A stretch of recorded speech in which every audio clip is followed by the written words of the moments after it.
આવે છે એટલે આપણે કેવા ભક્તની અંદર છીએ એ આપણે પોતે જાતે વિચાર કરવો. કપિલ ભગવાન કહે છે, માતા ગંગાનો અખંડ પ્રવાહ જેમ વહેતો હોય એમ તેલ ધારાવત મારા સ્વરૂપમાં જે વૃત્તિ રાખે છે, નિષ્કામ ને અનન્યપણે જે મને પ્રેમ કરે છે એ નિર્ગુણ ભક્તિ યોગને પામે છે. આવા નિષ્કામ ભક્તો મારી સેવા છોડીને મુક્તિને પણ ઈચ્છતા નથી. સાલોક્ય, સાષ્ટિ, સામીપ્ય, સારૂપ્ય અને સાયુજ્ય. સાલોક્ય એટલે ભગવાનના નિત્ય ધામમાં નિવાસ. સાષ્ટિ એટલે ભગવાન જેવા ઐશ્વર્યનો ભાવ. સામીપ્ય એટલે ભગવાનની નિત્ય સમીપતા. અને સારૂપ્ય એટલે ભગવાનના જેવું રૂપ. ને સાયુજ્ય ભગવાનના વિગ્રહમાં સમાધિ થયું અથવા તો બ્રહ્મરૂપ થવું. ગઢડા મધ્યના 43 વચનામૃતની અંદર સ્વામિનારાયણ ભગવાન એવું બોલ્યા કે 4 પ્રકારની મુક્તિને સારું ભગવાન ઈચ્છતો નથી, ભક્ત ઈચ્છતો નથી.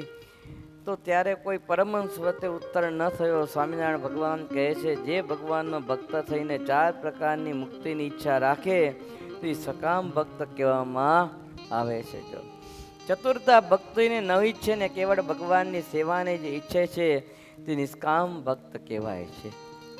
અને તેવા નિષ્કામ ભક્ત પરમાત્માને અતિશય પ્રિય છે. એ ભગવાનને અતિશય ગમે છે. તામ ભક્તો ભક્તિના 9 સ્વરૂપો કયા છે? શ્રવણ ભક્તિ, કીર્તન ભક્તિ, સ્મરણ ભક્તિ, પાદ સેવન ભક્તિ, અર્ચન ભક્તિ, વંદન ભક્તિ, દાસ્ય ભક્તિ, સખા ભક્તિ અને છેલ્લી આત્મનિવેદન ભક્તિ. હે માતા, આ 9 માંથી કોઈ પણ એક ભક્તિ જે ભક્ત મારા સ્વરૂપને વિશે કરે છે તે અંતે મારા ધામને પામે છે. ભગવાન કપિલજી કહે છે, માતા, જીવ પુરુષના વીર્યકણની સાથે સ્ત્રીના ગર્ભ જાય છે ત્યાં એક રાત્રિમાં વીર્ય અને રજનું મિશ્રણ થાય. 10 દિવસમાં બોર જેવો આકાર થાય. 1 માસે એનું મસ્તક થાય. 2 માસે હાથ પગાતી અંગો થાય. 3 માસે હાડકા, ચામડું, નખ, રોક ને છિદ્ર ઉત્પન્ન થાય. 4 માસે ધાતુઓ, 5 માસે ભૂખ તરસ લાગે ને પછી માતાએ ખાધેલા અન્નથી વૃદ્ધિ પામે. અને કન્યા હોય તો ડાબી કુખમાં ફરે અને પુત્ર હોય તો જમણી કુખમાં એ રહે છે. જરથી વીંટાયેલો હોવાથી પોતાના અંગોને હલાવી ચલાવી શકતો નથી. આવી રીતે માતાના ઉદરમાં જીવાત્માનો વાસ થાય છે. એટલે તો સંતોએ કડીમાં એવું ગાયું, 10 મહિના માના ઉદરમાં ઊંધે માથે ઝૂલ્યો જી, જઠરાગ્નિની જાડે દાજો તે દાડા કેમ ભૂલ્યો જી. ખારું ખાટું માતા ખાતી તેની થાતી પીડાજી, કોમળ જાણી બહુ કરડતા કરમ્યાને કીડાજી. આવી જીવાત્માની હાલત છે. 10 મહિના માતાના ઉદરની અંદર એને ઊંધા માથે ઝૂલે છે. જઠરાગ્નિ જાડે દાજે છે ને ખારું ખાટું તીખું મોળું જે પણ ખાય એની માં એ બધું ક્યાં આવે? એ જીવ ઉપર પડે છે. એટલે એ જીવ બધા કોણ છે? એ બધા આપણે જ છીએ, બીજા કોઈ નથી. આ બધું એક્સપિરિયન્સ લઈને આવ્યા છીએ. પણ હવે આ તો બધું શું છે? ભગવાનની બહુ દયા છે કે બધું ભૂલાઈ ગયું છે, યાદ રહ્યું નથી. આ છે ને સજા છે. જીવાત્માને માતાના ઉદરની અંદર ભગવાન સજા કરે છે. જીવાત્મા તડપે છે, બિચારો દુઃખી થાય છે, ભગવાનના પ્રાર્થના કરે, પ્રભુ બહાર કાઢ, બહાર કાઢ, બહાર કાઢ, મને આમાંથી બહાર કાઢ, હું આમાં રહી શકતો નથી, મને આમાંથી બહાર કાઢ. એટલે ભગવાન વિચારે છે કે આને મારે બહાર કાઢવાની મને વાત કરે છે, પ્રાર્થના કરે છે, પણ એમ બહાર કેમ નીકળાય? આ તો સ્વાર્થી છે, ગમે ત્યારે ફરી જાય, આને બહાર કઢાય નહીં. બહુ પ્રાર્થના કરે, ભગવાન તો બિચારા દયાળુ સ્વભાવને કારણે કે બોલ હવે તારે શું છે? તો કે મને બહાર કાઢો. 10 મહિના 9 મહિનાની જેલ કરી, હજી ક્યાં લગી તમે મને આમાં આ બધું દુઃખ મારે ભોગવવાનું? મને અહીંથી બહાર કાઢો. ત્યારે ભગવાન કે તારો વિશ્વાસ શું? તારો વિશ્વાસ મારે કઈ રીતે કરો? કોઈ સાક્ષી તરીકે આપતે તને હું બહાર કાઢ્યા પછી તું મારું ભજન કરીશ, મારું ધ્યાન કરીશ, સત્સંગ કરીશ, એવું કોઈ સાક્ષી છે? તો કે હું ગોત્યા હું, પછી તો ઇન્દ્ર પાસે જાય, બ્રહ્માજી પાસે જાય, શિવજી પાસે જાય, બધાએ ના પાડી કે તારા સાક્ષી ન રહેવાય, તારા જેવો સ્વાર્થી મતલબી બીજો કોઈ છે નહીં. એટલે યમરાજ પાસે આવે. યમરાજ કે સાક્ષી? તો કે હું તો તૈયાર જ છું તારી સાક્ષી લેવા, પણ મારી એટલી કન્ડિશન છે કે તું ભજન કરતો ભગવાનનો, ન કરતો તું મારો. યમરાજ કે તું ભજન કરતો ભગવાનનો, ન કરતો તું મારો. આ કન્ડિશન સ્વીકાર હોય તો તને સાક્ષી રાખ. ત્યારે કે સ્વીકાર છે તો ભલે સાક્ષી તરીકે રહું છું. યમરાજ આપણી સાક્ષી ભગવાન કરીને પૂરે કે પ્રભુ હું આની સાક્ષી, બસ ગેરંટી હું લઉં, આ ભજન કરે અને કન્ડિશન એકલી ન કરે તો હું એને લઈ જઈશ, ને કરે તો તમે લઈ જાજો. અને આવી રીતે ભગવાન જોડે વાત થાય એટલે ભગવાન કૃપા કરે અને આપણે પછી માતાના ગર્ભમાંથી 9-10 મહિનાની જેલમાંથી પ્રભુ બહાર કાઢે. એટલે જીવાત્મા તો પાછો મતલબી અને સ્વાર્થી, એને તો બહાર નીકળવું હતું. એટલે આ બધો ઢોંગ હતો. એટલે બહાર નીકળે એટલે શું કરે? બાળક કે બાળકી રૂપે જ્યારે જીવાત્મા બહાર નીકળે છે ત્યારે શું કરે છે? રડે છે. ઉમા ઉમા ઉમા એ રીતે રડે છે. આપણને એમ થાય કે આ જન્મ્યો છે ને રડે છે, પછી રડતો નથી. એ ભગવાનને એમ કહે છે કે પ્રભુ મારે તો બહાર નીકળવું હતું એટલે આ ધંધો માંડ્યો, હવે તું વા અને હું અહીંયા. આપણે બેને કોઈ મેળ છે એ નહીં. જો એટલે જીવાત્મા બહુ મતલબી છે. એટલે કપિલદેવ ભગવાન કહે છે માતા જીવાત્માને આટલું બધું દુઃખ માતાના ગર્ભની અંદર થાય છે.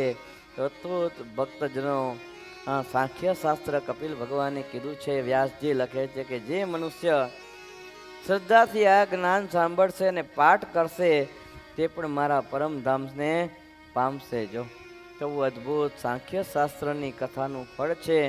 મૈત્રેય ઋષિ કહે છે કે હે વિદુરજી, કપિલ ભગવાન અને દેવહૂતિ નો આ સંવાદ છે. કપિલ ભગવાન કહે છે હે માતા, મેં કહેલા માર્ગે ચાલશો તો તમે જીવન મુક્ત થશો. ને આ પ્રમાણે કહીને કપિલ ભગવાન ત્યાંથી નીકળી ગયા છે. પછી દેવહૂતિ માતાએ શરીરને તપથી કૃશ કર્યું. કરંદર મેં રચેલા વિમાનમાં અને સમૃદ્ધિઓમાંથી સ્પૃહા ત્યાગી ભગવાનમાં ચિત્ત રાખી ભગવાનના ધામને પામ્યા છે. અને જ્યાં દેવહૂતિ સિદ્ધગતિને પામ્યા તે ક્ષેત્ર સિદ્ધપદ નામે પ્રસિદ્ધ થયું. સિદ્ધપદ ક્ષેત્ર કહેવાય છે. કપિલદેવ પણ ત્યાં ઘણી ઈશાનની અંદર ગયા છે. મૈત્રેય ઋષિ કહે છે વિદુરજી, કપિલદેવ અને દેવહૂતિનો સંવાદ કોઈ સાંભળે સંભળાવે તે ભક્ત થઈને ભગવાનના ધામને પામે છે. ઇતિ શ્રીમદ ભાગવતે મહાપુરાણે વૈયાસિક્યામ અષ્ટાદશ સહસ્ત્રયામ પારમહંસ્યામ સંહિતાયામ તૃતીય સ્કંદે કપિલ યાખ્યાને 63 અધ્યાય સંપૂર્ણ થયો. ત્યાં પ્રમાણે ભક્તો ત્રીજા દિવસના રાત્રિના સેશનમાં તૃતીય સ્કંદની કથા સમાપ્ત કરી અને ચોથા સ્કંદની કથાનો પ્રારંભ આપણે કરીએ છીએ. મધ્યમાં 2 મિનિટ માટે ભગવાનના મહામંત્રની ધૂન આપણે કરી. સ્વામિનારાયણ સ્વામિનારાયણ સ્વામિનારાયણ સ્વામિનારાયણ સ્વામિનારાયણ સ્વામિનારાયણ સ્વામિનારાયણ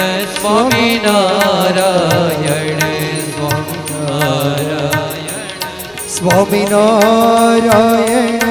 સ્વામિનારાયણ સ્વામિનારાયણ સ્વામિનારાયણ નારાયણ નારાયણ સ્વામિનારાયણ નારાયણ નારાયણ સ્વામિનારાયણ સ્વામિનારાયણ સ્વામિનારાયણ સ્વામિનારાયણ સ્વામિનારાયણ સ્વામિનારાયણ સ્વામિનારાયણ સ્વામિનારાયણ સ્વામિનારાયણ નારાયણ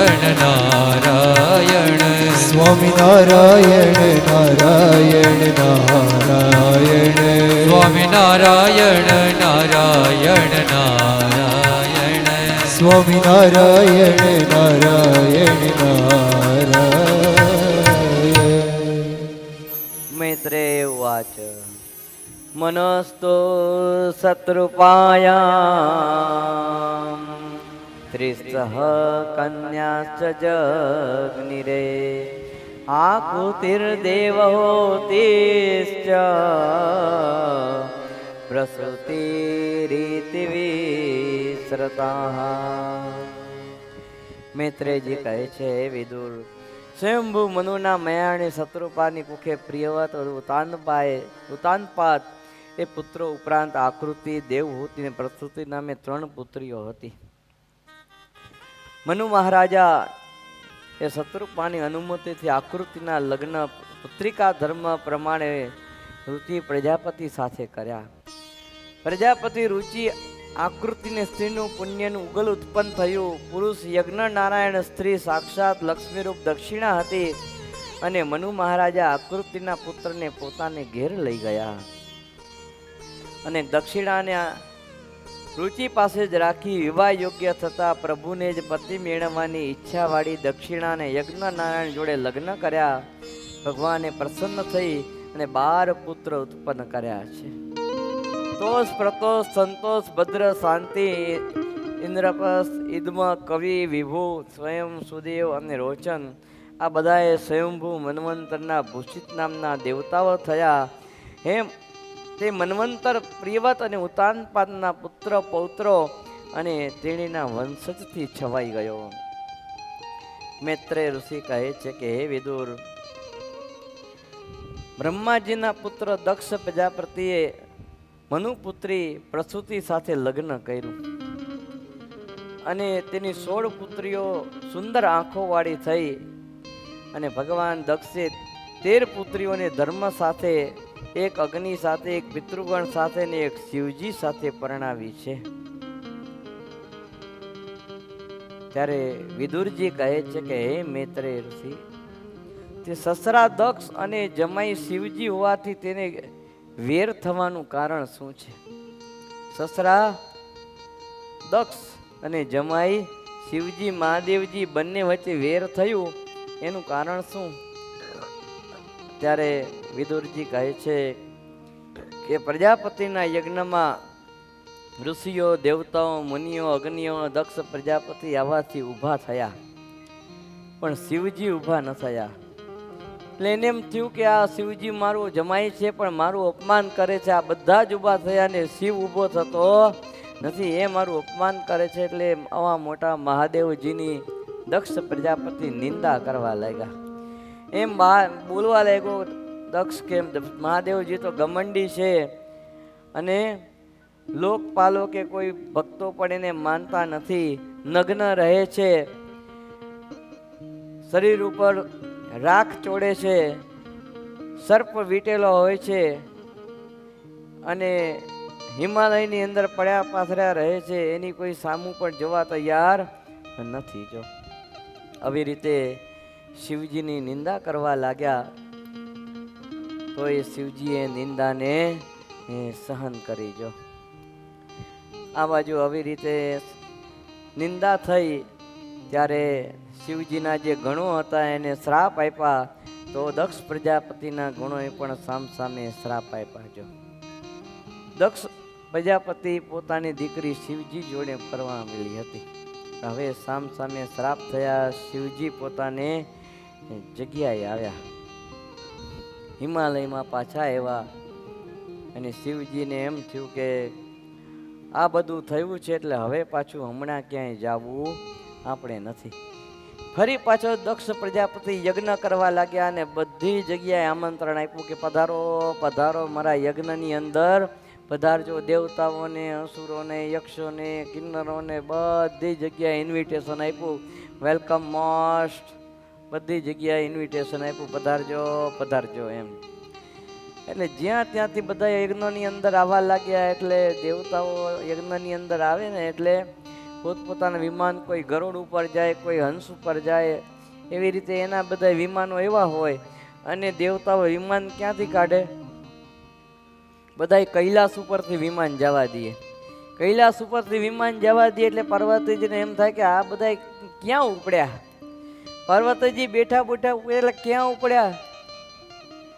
તો કે તમને ખબર નથી? તો કે ના, તમારા પિતા બહુ મોટો યજ્ઞ કરે છે કનકલ ક્ષેત્રની અંદર ને તમને ખબર નથી, તમને આમંત્રણ નથી. તો કે ના, અમને કોઈ આમંત્રણ નથી, કે આ તો અમે બધા જઈએ છીએ. ત્યારે શિવપત્નીને એમ થયું કે મારા પિતા કનકલ ક્ષેત્રમાં બહુ મોટો યજ્ઞ કરે છે તો મારે જવું જોઈએ. મહાદેવજીને કહે છે પ્રભુ આપણે હાલો, પિતાજી યજ્ઞ કરે છે, બધાય દેવો ઋષિ મુનિઓ કિન્નરો યક્ષો બધાય જાય છે તો આપણે જઈએ. મહાદેવજી ના પાડે છે કે જવાય નહીં.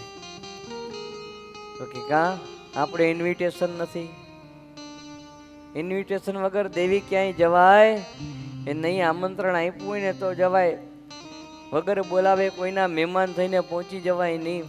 ત્યારે કે તો આપણું ઘર છે, તમારા સસરા છે, હું એની દીકરો છું. કે નહીં, ગમે તે હોય પણ વ્યવહાર એ વ્યવહાર, વ્યવહારે તો આમંત્રણ આપવું પડે, ભલે જે સંબંધ થતો હોય એ. મહાદેવજી ના પાડે છે પણ દેવી તો જીદ કરે છે કે ના જવું જ છે. ને મહાદેવજી કે ન જવાય. આવ નહીં આદર નહીં, નહીં નૈનન મેં નૈન, આવ નહીં આદર નહીં, નહીં નૈનન મેં નૈન, વાંકો ઘર મત જાઈયો મત કંચન વરસે મેં. એના ઘરે સોનું વરસતું હોય ને તોય ત્યાં ન જાઉં, જેના ઘરે આદર સત્કાર ન થાય, સ્વાગત ન થાય. અરે આવો આવો, પધારો પધારો, મોંઘેરા મહેમાન પધારો, ઘણા દિવસે પધાર્યા, તબિયત પાણી તો સારા છે ને, તમે આનંદમાં છો ને, કાંઈ તકલીફ તો નથી ને? એમ મીઠા બે વચનો તમે ઘરે જાઓ અને તમને ન કીએ તો એવાના ઘરની જઈને શું કરવાનું છે? એવાના ઘરે શું કરવાનું જઈને? તમે જાઓ તો એ મોઢું બગાડે, એને એમ થાય કે આ ક્યાં આવ્યા, ટાઈમ બગાડશે ખોટો આપણો. ભાઈ ઈ આપણા માટે એવું વિચારતા હોય તો આપણે શું કરવા એને ત્યાં જવું? એટલે ના પાડે છે મહાદેવજી કે નહીં, આપણે ક્યાંય જવું નથી. એ લોકો બધા ભલે જાય પણ આપણે નથી જવું. તો એ જીવ દેવી જીદ કરે છે કે નહીં, હું તો જઈશ જ. સંતોએ અદ્ભુત પદ લખ્યું, હેત વિના પુકારો ન દિશે, જેનું હરખે સુહૈડું ન દિશે રે. આગળ જઈને વાત વિસ્તારે જેની, આગળ જઈને વાત વિસ્તારે જેની, આંખોમાં અમૃત વરસે રે, એને ઘેર સીધ જઈએ. મારા વાલાજી વાલપન દિશે રે, તેને ઘેર સીધ જઈએ. સતી કહે છે કે મને જવા દો. મહાદેવજી ના પાડે છે કે નહીં, જ્યાં હેત ન હોય, જ્યાં હુંકારો ન હોય, જ્યાં પ્રેમ ન હોય, ત્યાં કાંઈ જવાની જરૂર છે એ નહીં. પણ સતીએ જીદ કરી કે મારે જવું છે. તે થોડા ઘણો શિવજી આપ્યા ને ભલે તમે જાઓ પણ હું આવીશ નહીં. અને સતી તો પછી પિતાના ઘેરે આવી છે. પિતાએ સામું જોયું નથી, એની માએ સામું જોયું. કરે દીકરી તું આવી, આવ આવ આવ મારી દીકરી આવ. એની બહેનોએ પણ જોયું છે કે આ તો સતી આવ્યા છે. ત્યારે બધી રાજી થઈ છે. તે બીજા કહેવાય લાગ્યા, સતી એકલા એવા, શિવ ક્યાં છે? મસાણમાં છે. તે કોકે પૂછ્યું, લે એકલા જ છો, પેલો શમશાનવાસી આવ્યો છે કે નહીં?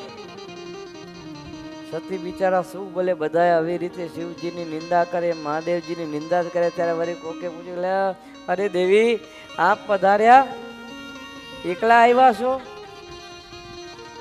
પેલા સર્પ પહેરનારાને લઈ આવ્યા નહીં?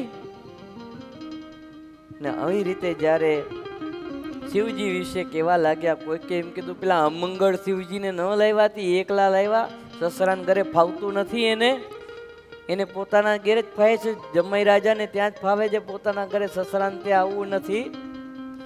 આવું બધું જ્યારે સાંભળવા મળ્યું ને સતીએ જોયું કે યજ્ઞની અંદર શિવજીનો ભાગ છે એ નહીં, ત્યારે પિતાજીને કહે છે, પિતાજી આ શું? જે યજ્ઞની અંદર મહાદેવનો ભાગ ન હોય એ યજ્ઞ નથી, એ યજ્ઞ ન કહેવાય. ત્યારે એના પિતા દક્ષ એમ કહે છે, એ મહાદેવ, જે સર્પને પહેરનારો, શમશાનની અંદર રહેનારો, શરીરે રાખ ચોડનારો, ભૂતગણની તોડીને લઈને ફરનારો, એવાને હું મારા યજ્ઞનો ભાગ આપું? એવાને યજ્ઞને ભાગ ક્યારેય ન મળે. અને આવા જ્યારે વજ્રપાત જેવા વચનો સતીએ પોતાના પિતાના મુખે સાંભળ્યા છે ને, ત્યારે સતીને એમ થયું કે ઓહો, જ્યાં મારા પતિ પરમેશ્વરનું અપમાન થયા એવા શબ્દો મારે સાંભળવા પડે તો પાછી મારે આ રહીને અહીંયા શું કરવું છે કે જે શબ્દો મારા પતિના અપમાન થઈને મારા કાનની અંદર જાય. અને તે વખતે સતી પોતાનો દેહ ત્યાગ કરવા તૈયાર થયા. પિતાજીને કહે છે, પિતાજી આ યોગ્ય નથી કર્યું, મહાદેવનો ભાગ તમે કાઢ્યો નથી, આ તમે બહુ ખોટું કર્યું છે, આ બહુ મોટું પાપ છે. ત્યારે દક્ષ અહંકારની અંદર કહ્યું છે, હા, એક શું મહાદેવ મને કરી શકવાનો, એના તાકાત શું છે મનુ કરી શકે?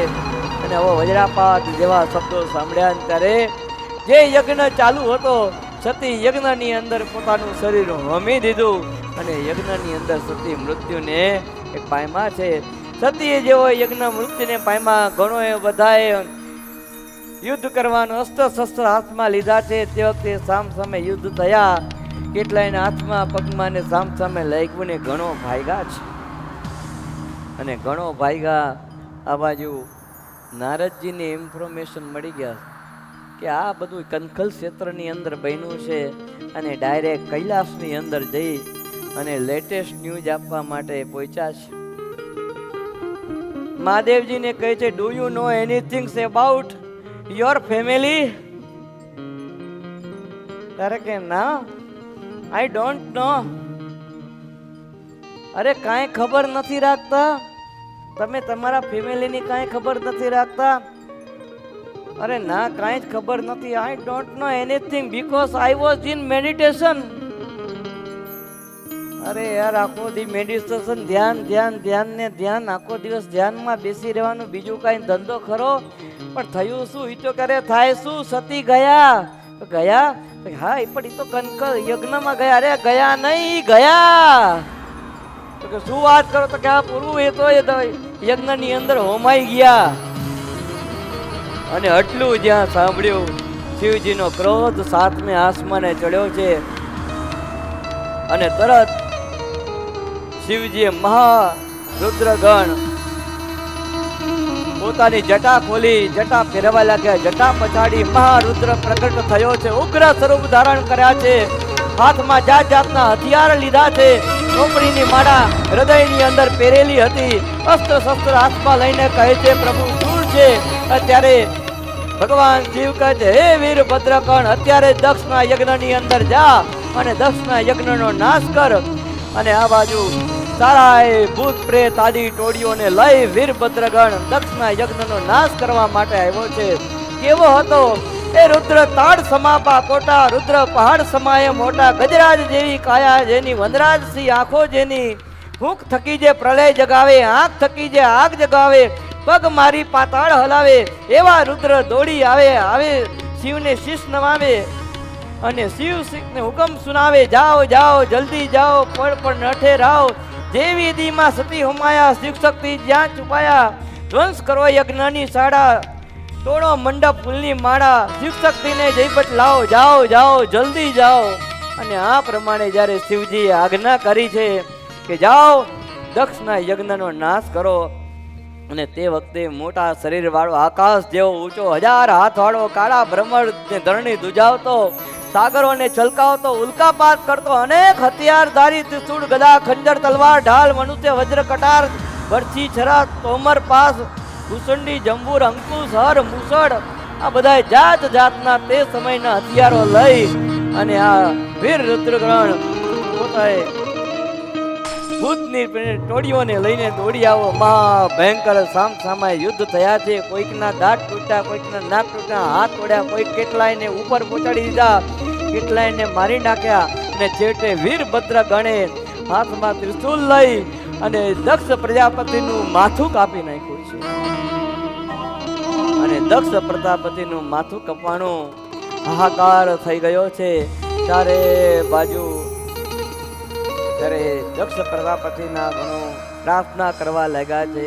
અરે રે, આનું માથું કપાણું, માથું કપાણું, માથું કપાણું. જો મૈત્રેય ઋષિ કહે છે કે હે વિદુરજી, આ રીતે દક્ષ પ્રજાપતિનું માથું કપાણું છે.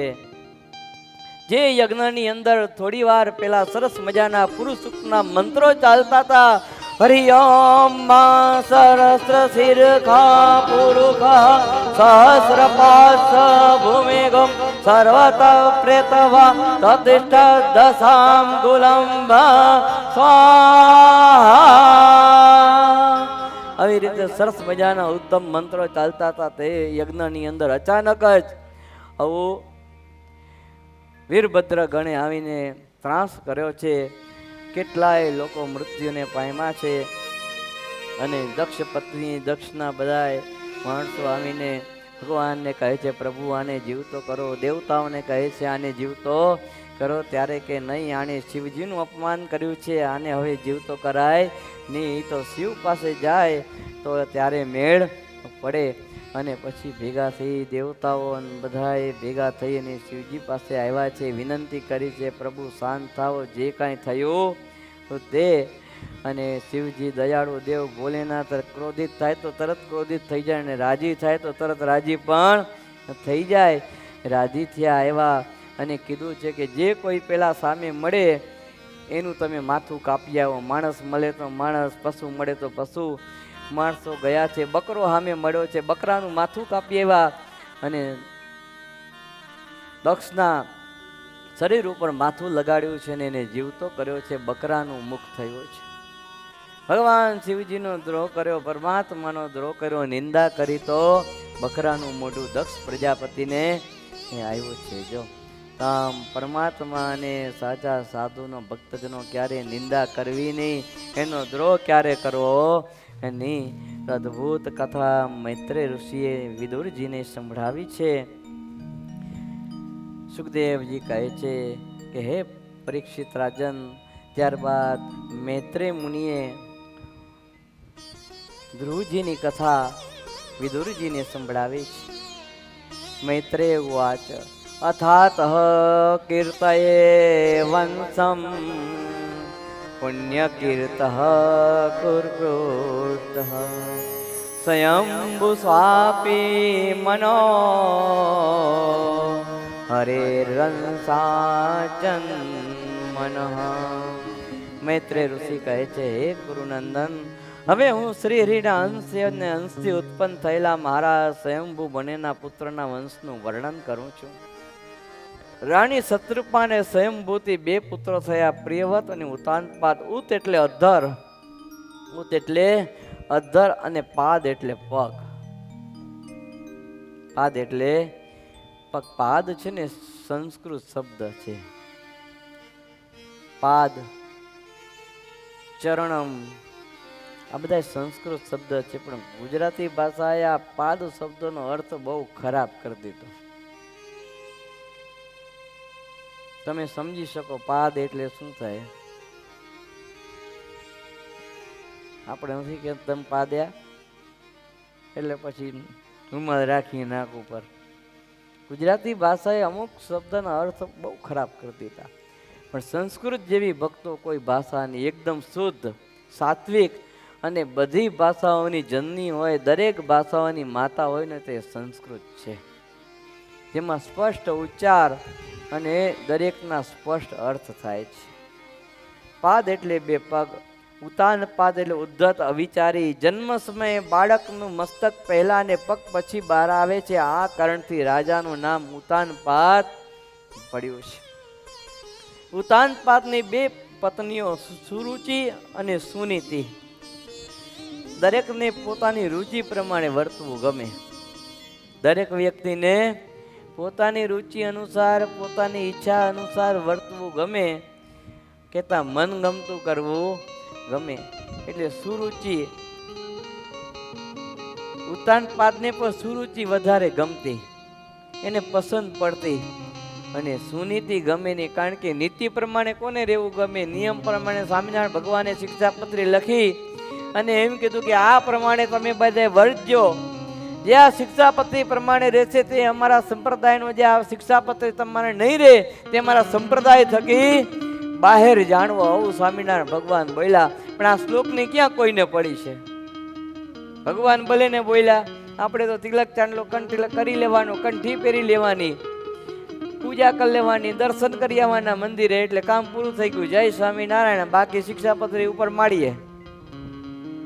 શિક્ષાપત્રીમાં ભલે ને જે લખ્યું હોય,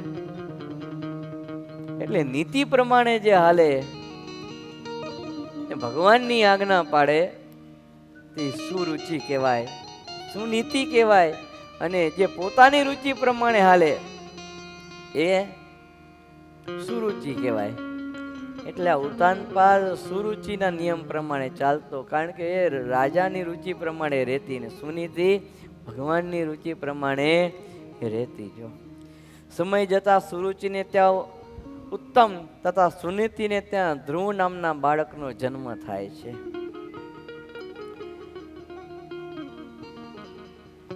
માં નું પાત્ર કેવું હોય એ આ કથા આપણને શીખડાવે છે. ઉત્તમ અને ધ્રુવ ધીમે ધીમે બે થોડા થોડા મોટા થાય. થોડા થોડા નાનું બાળક હોય, 1-2 વર્ષનું હોય, 3 વર્ષનું હોય, તો એને એમ થાય કે મારા પપ્પાના ખોળામાં જઈને બેસું, મારા પપ્પા રમાડે, મને પ્રેમ કરે. કારણ કે 2 વર્ષનું પાય છે, થોડું સમજણું તો થાય ને કે આ મારા બાપા છે, આ મારા, કારણ કે માનો ધંધો છે. કોઈ પણ બાળક જન્મે એટલે એની માં શું કરે? ઇન્ટ્રોડક્શન કોનું કરાવે? એના બાપાનું કરાવે. અને બાળકને એમ કે ધીસ ઇઝ યોર ડેડી, આ તારા ફાધર છે. પણ એમ કહે સુપ્રીમ લોર્ડ ભગવાન સ્વામિનારાયણ. આવા સંસ્કાર આપનારી કોણ હોય? સુનીતિ હોય, એ સુરુચિ હોય ની. સુરુચિ એ સંસ્કાર આપ્યા છે કે આજ તારા ફાધર છે ઉતાનપાદને, ને તારે રાજ્ય કરવાનું છે, બાપની જગ્યાએ બેસવાનું છે. નાનપણથી જ એવા સંસ્કાર આપ્યા. અને સુનીતિ એમ કીધી કે તારા ફાધર ભલે આ છે પણ સાચા પિતા તો ભગવાન છે, એ આખા જગતના પિતા છે, એમ આપણા પિતા છે. એવા સંસ્કાર પોતાના દીકરા ધ્રુવને આપતી. અને 5 વર્ષનો એક બાળક થયો, મનમાં એમ થયા રાખે કે મારા બાપાને હું ખોળામાં બેસું, પ્રેમ લઉં. પણ જ્યારે જ્યારે પિતા પાસે જાય એટલે સુરુચિ જોઈ જાય ને એને ઉપાડી અને ખોળામાં બેઠો હોય ને તો ઉપાડી એને ધક્કો મારીને ફેંકે કે આવાનું હું બેહાડો તમે ખોળામાં. અને ઘણી વાર તો એના પિતા એનો તિરસ્કાર કરે, હે જતો રે, પાછો આવતો નહીં એમ. એટલે એકવાર ધ્રુવ પોતાની મા પાસે જઈને રડવા લાગ્યો કે મારા પિતા મને પ્રેમ આપતા નથી, ખોળામાં બેસાડતા નથી. અને ત્યારે સુનીતિ એમ કહે છે કે તારા પિતા પ્રેમને પ્રેમ ના આપે તો ભગવાન તને જરૂર પ્રેમ આપશે. તું ભગવાન પાસે જા, પામવા જેવા તો એક ભગવાન છે, એના પાસે જાજો, એ તને મળશે ને તને સુખની પ્રાપ્તિ થશે. આખા એ જગતના પિતા છે. ભક્તજનો માં છે ને, માં તે માં, બીજા બધા વગડાના વા, એવી કહેવત છે. જગતની અંદર શાસ્ત્ર એમ કહે છે કે સૌથી પહેલા ગુરુ હોય માં, બીજા નંબરના ગુરુ હોય તો પિતા, અને ત્રીજા નંબરના ગુરુ તો એ મોક્ષ માર્ગના ગુરુ. અને સૌથી પહેલા ગુરુ માં કહેવાય. અને માએ પોતાના પુત્રને સારા સંસ્કાર આપવા જોઈએ, નાનપણથી આધ્યાત્મિક માર્ગમાં પોતાના દીકરાને ચલાવવો જોઈએ, સ્વામિનારાયણ સ્વામિનારાયણ નામ બોલતા શીખડાવવું જોઈએ. ઘણા એવા સત્સંગીઓ છે જે પોતાના દીકરો હજી તો બોલતા શીખે ને એને પપ્પા બોલતા ન શીખડાવે, એને હરિ બોલતા શીખડાવે, એને સ્વામિનારાયણ બોલતા શીખડાવે. જો આ ઉત્તમ સત્સંગી છે, આ સત્સંગીની રીતિ છે. અને નાનપણથી સારા સત્સંગના સંસ્કાર આપ્યા હોય ને તો મોટો થઈને બાળક વિવેકી થાય. ભગવાનનો ભક્ત થાય, માતા પિતાની સેવા કરનારો થાય. અત્યારે મા બાપની સામું બોલે, ભગવાનની ભક્તિ નથી કરતો, પંચ વિષયમાં ખોવાઈ ગયેલો, માતા પિતાને દુત્કારતો, મંદિરે દર્શન કરવા ન આવે અને મંદિરે દર્શન કરનારાનો, ભક્તિ કરનારનો વિરોધ કર્યો. કારણ શું છે? સંસ્કાર આપ્યા નથી. પુત્રના લક્ષણ પારણામાંથી ને વહુના લક્ષણ બારણામાંથી. દીકરો જ્યારે નાનકડો હોય ને ત્યારે તમે એને સારા સંસ્કાર આપો. જેવા સંસ્કાર તમે આપશો ને એવો જ એ થશે. કુમળું છોડને જેવું વાળે ને એમ એ વળે. એમ નાનકડા બાળકને તમે જેવા વાળશો ને તો એવો વળશે. પણ તમે જ જો સંસ્કાર ના આપો, તમે બીડી પીતા હો તો ભાઈ નાનકડા દીકરાને એમ કે બીડી ન પીવાય તમારું માને? એ મોટો થઈને બીડી જ પીવાનો. તમે એની સામે દારૂ પીતા હો તો પેલો મોટો થાય એટલે દારૂ જ પીવાનો, બોટલ જ પકડવાનો છે. તમે જેવું કરશો ને એવું નાનો બાળક કરશે. એકવાર એક પિતા પોતાના બાળકના લઈને મંદિરે દર્શન કરવા લાગ્યા, પોતે આમ પગે લાગ્યો, દીકરો પગે લાગ્યો. પછી ના બાપ કે દીકરા દંડવત કર, સ્વામીને દંડવત કર જોઈએ, સ્વામીને દંડવત કર જોઈએ. એ દંડવત ન કરે એટલે સ્વામી કે મને તું એમ કે છે કે તારા બાળકને કે સ્વામીને દંડવત કર, સ્વામીને દંડવત કર. ભલામણા તું તો એકવાર દંડવત કર તો તારો દીકરો દંડવત કરે. તે આટલા સુધી મેં કે દંડવત કર્યા નથી, ભગવાન પરે કર્યા કે નથી સાધુને કર્યા. એકવાર તો કર તો ભગવાન રાજી થાય. કે તું તારા દીકરાને એમ કે દંડવત કરે, જિંદગીમાં નહીં કરે દંડવત. એટલે આવું છે. આપણે પોતે વર્તનમાં ન કાંઈ રાખીએ ને દીકરાને શિખામણ આપીએ, ઉપદેશ આપીએ, એ દીકરામાં ઉતરવાનો નથી. ગુરુ અને પિતા, ગુરુ પણ જો પોતે યોગ્ય રીતે વર્તન ન રાખે, શાસ્ત્ર પ્રમાણે જીવન ન જીવે અને શિષ્યને એમ કહે કે સાધુના લક્ષણ તવા હોય તો શિષ્યએ કોઈ ગણકારે નહીં. અને પિતા જો પોતે એ રીતે વર્તે નહીં તો એના દીકરાએ કોઈ વાત માને નહીં. એટલે જેવા બાપ એવા બેટા, વડ એવા ટેટા, પ્રજા એવી રાજા એવી પ્રજાને, ગુરુ એવા ચેલા. જો આ નિયમ છે, આમાં કોઈ ફેરફાર થાય નહીં. એટલે બાળક નાનું હોય ને ત્યારથી એને સન્માર્ગે વાળો, ભગવાનના માર્ગે વાળો, સારા સંસ્કાર આપવા, વિનય વિવેક શીખવો. અત્યારે સંસ્કૃતિ પ્રમાણે મમ્મી પપ્પા એવું બોલતો નથી, પણ પોતાના બાપાને ડેડી કહે. અત્યારે તો ડેડી શબ્દ નીકળી ગયો છે, હાય ડેડ. હવે ડેડ નો અર્થ તો શું થાય? ડેડ એટલે મરેલું. ફાધર ને એમ કહેવાય હાય મરેલા. આ કેવું લાગે? બાપાને એમ કે, પિતાને એમ કે હાય મરેલા. અલા મરેલા છે, જીવતો જાગતો સામે બેઠો છે ને એમ કે હાય ડેડ. અરે હું ડેડ?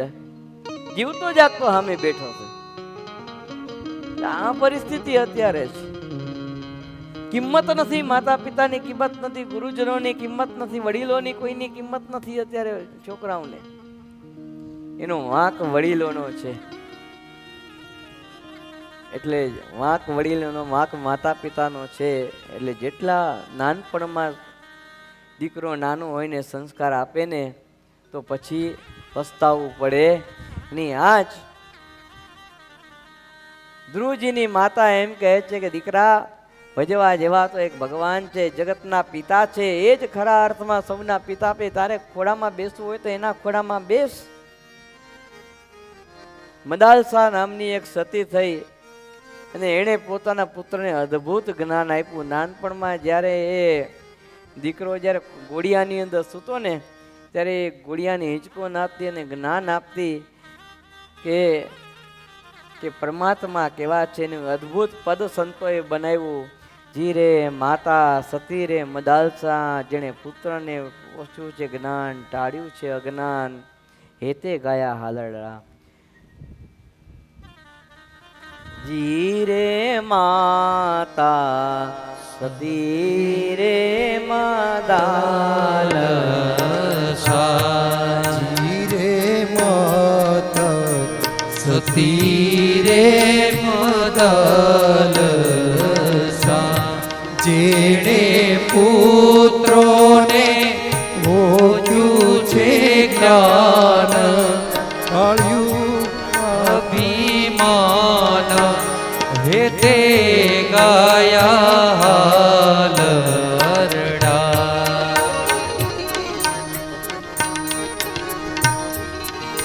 રે પુત્ર રૂવે તું કારણે,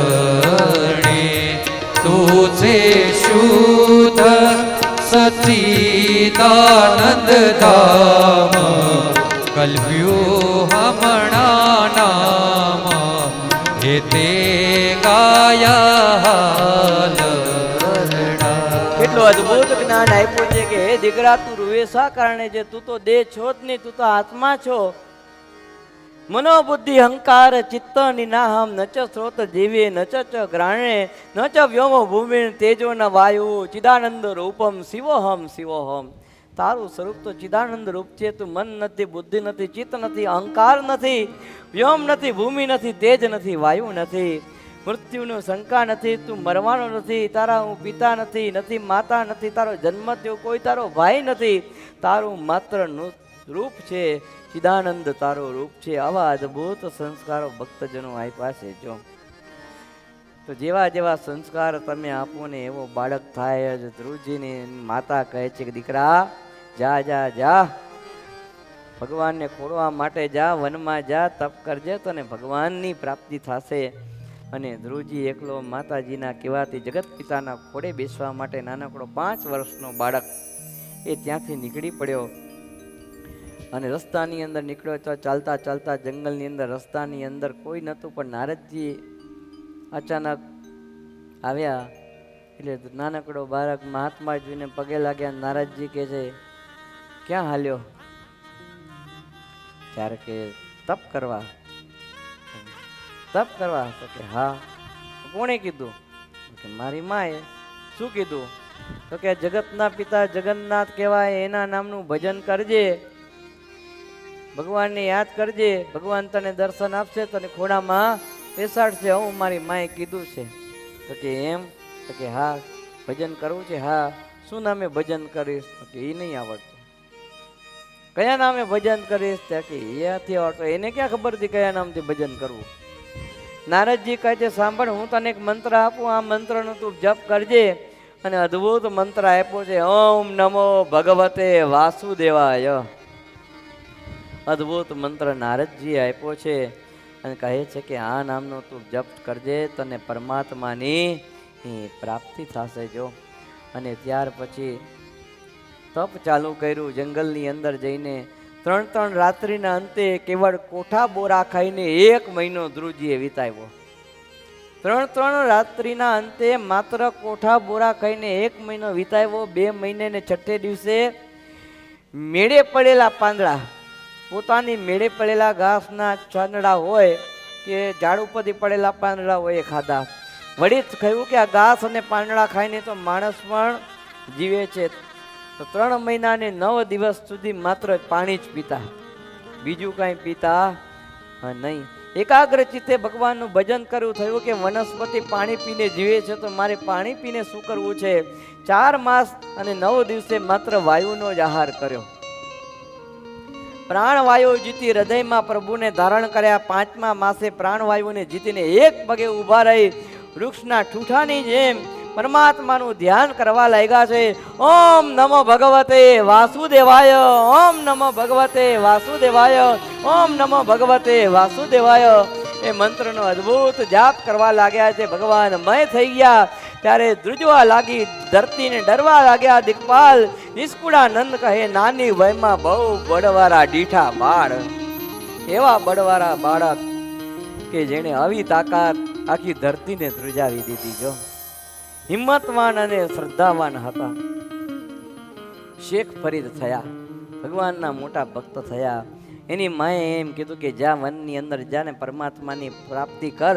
ત્યારે પોતે ઊંધા માટે લટકીને તપ કર્યું. ભગવાનના દર્શન ન થયા. ભગવાનના દર્શન ન થયા. આખું શરીર સુકાઈ ગયું. કાગડા બધા એનું શરીર ખાવા આવ્યા. ત્યારે શેખ ફરીદે એમ કીધું કે કાગા કાગા હર તનું ખાઈયો ચુન ચુન કે માંસ, કાગા હર તનું ખાઈયો ચુન ચુન કે માંસ, મેરે દો નહીં નામત ખાઈયો મુझे પિયા મિલન કી આસ. તારે ખાવું હોય તો આખું શરીર ખાઈ જાય, પણ મારી આ આંખોને ન ખાતો. મને મારા પરમાત્માના, મારા ઈષ્ટદેવના દર્શન કરવા છે. ભક્તો આ તો પરમાત્માનો માર્ગ છે. આખરી કસોટી થાય એમને ભગવાનના દર્શન થતા નથી. હરિનો માર્ગ છે સુરાનો નહીં કાયરનું કામ જોને, પ્રથમ પેલું મસ્તક મૂકી વળતું લેવો નામ જોને. પહેલા તો શીશ આપવું પડે, પછી ભગવાનના દર્શન થાય. જો આજ આકરી તપસ્યા કરી છે અને સારી એ ધરતી જ્યારે ધ્રુજવા લાગી છે, સ્વર્ગ ધ્રુજવા લાગ્યું ત્યારે દેવતાએ પ્રાર્થના કરી કે પ્રભુ આપ ધ્રુવજી તપસ્યા કરે છે, આખી ધરતી ત્રિલોકી ધ્રુજયમાન થાય છે, કૃપા કરો કૃપા કરો. ને તે વખતે દેવતાઓની પ્રાર્થના સાંભળી ચતુર્ભુજ સ્વરૂપે ભગવાન શ્રી હરિએ ધ્રુવજીની સામે પ્રગટ થયા છે, ભગવાનના દર્શન થયા છે. ધ્રુવજી કહે છે આંખો ખોલ. ધ્રુવજી આંખો ખોલી છે, તેજ તેજના અંબાર છૂટા છે અને ભગવાનના દર્શન થયા. ધ્રુવજીને આજ કંઈક પ્રાર્થના કરવી છે, તે શબ્દ નથી જડતા. અને તે વખતે ભગવાન કહે છે જીભ બારે કાઢ. અને ધ્રુવજીએ જીભ બારે કાઢીને ભગવાને પોતાની ટચલી આંગળી અડાડી અને તરત ધ્રુવજીએ પ્રાર્થના કરી છે યોંત પ્રવેશ્ય મમ વાંચ વિમામ પ્રસુપ્તા સંજીવયત ખિલ શક્તિધર સધામ્ના અન્યાન સહસ્ર ચરણ શ્રવણ ત્યગાદિન પ્રાણાન નમો ભગવતે પુરુષાય તુભ્યમ. ધ્રુવજી કહે છે પ્રભુ આપ સર્વશક્તિમાન છો, સંપન્ન છો. મારા અંતકરણમાં પ્રવેશ કરી પોતાના તેજસ્વી મારી સુતેલી વાણીને આપ સજીવ કરો છો. હાથ પગ કાન ત્વચા વગેરે બીજી અન્ય ઇન્દ્રિયો તથા પ્રાણને પણ ચેતના આપો છો. હે પ્રભુ હું નાનો એવો બાળક આપને પ્રણામ કરું છું. ભગવાન ધ્રુવજી ઉપર અતિશય રાજી થયા છે. ભગવાન કહે છે હે કુમાર વેદાહંત વ્યવસ્થિત મૃદિ રાજન્ય બાલક તત પ્રયચ્છામિ ભદ્રમ તે દુરામપી સુવ્રત. હે કુમાર તારો સંકલ્પ હું જાણું છું, તે પદ મેળવવામાં મુશ્કેલ છે તો પણ તને આપું છું, તારું કલ્યાણ થાવ. અને પરમાત્મા એને ધ્રુવ પદ આપ્યું છે. નાનકડાવા ધ્રુવજીને ભગવાને ધ્રુવ પદ આપ્યું છે. તારી ફરતે ભગવાન કહે છે સપ્તર્ષિ અગ્નિ ધર્મ કશ્યપ તથા સુખ સહિત તારાઓ પ્રદક્ષિણા કરશે.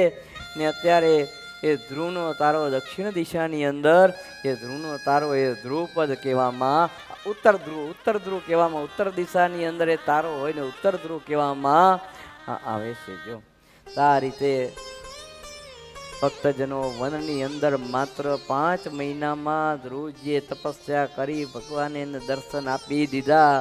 એટલે લક્ષ્મીજીને એમ થયું કે ઓહો આ તો ભગવાને લાગવક ચલાવી, પરમાત્માએ લાગવક ચલાવી. પ્રભુને કહે છે પ્રભુ આ લાગવક કરો ન ચાલે. પ્રભુ કહે કેમ લાગવક, કોની લાગવક કરી? તો કે આ નાનકડો બાળક ભલે તપસ્યા કરવા આવ્યો પણ 5 મહિના ખાલી તપસ્યા કરી એમાં તો તમે દર્શન આપી દીધા, વર આપી દીધો. અને ઋષિ મુનિઓ બધાય વનની અંદર જંગલની અંદર તપ કરીને ઉકલી ગયા, ખાધા વગર પીધા વગર, અરે હવાય ખાધા વગર પોતાના શરીર સૂકવી નાખ્યા, તોય પણ તમે એને દર્શન નથી આપતા. આવી લાગવગ ચલવો છો નાનકડો બાળક જોઈને? ભગવાન કે અમારે નાના મોટાનો કોઈ ભેદ છે નહીં, મને ભજે મારો, પણ સમય આવે હું તને જવાબ આપીશ.